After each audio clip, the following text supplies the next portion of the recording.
Hello games 2026 අගෝස්තු 6 වෙනිදා start වුණ chips ක්‍රොනිකල්ස් කියන ඉවෙන්ට් එක මොකක්ද කියලා අපි මේ වීඩියෝ එකකින් කතා කරමු.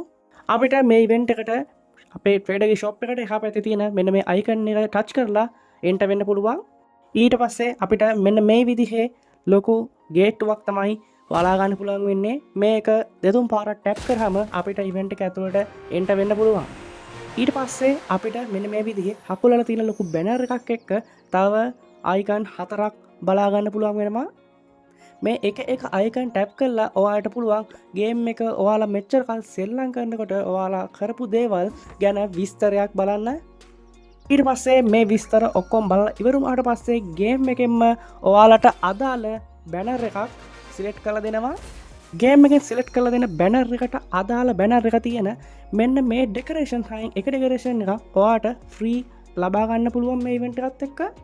ඒ වගේම ඉවෙන්ට් එක අවසන් කරාට පස්සේ අපිට මෙන්න මේ විදිහේ ෂෙයා අයිකන් එකක් මතුවෙනවා. මේක ෂෙයා කරන ප්ලේයර්ස්ලා ප්‍රමාණය මත අපිට ඉස්සරහට රිවෝඩ් වගේක් හම්බ වෙන්න තියෙනවා කියලා Clash of Clans කණ්ඩායම කියලා තියෙනවා. ඒ වගේම ඔයාලට මේ ඉවෙන්ට් එක ඉවර කරාට පස්සේ මේ ඩෙකරේෂන් එකත් එක්ක තව එක්ස්ට්‍රා කාඩ් පැක් එකක් ෆ්‍රී ලබා ගන්න පුළුවන්. මේ ඉවෙන්ට් එක ඉක්මනට ෆිනිෂ් කරලා ඔයාලට හම්බුනේ මොන බැනර් එකද කියලා අහලින් කමෙන්ට් එකක් දාන්න.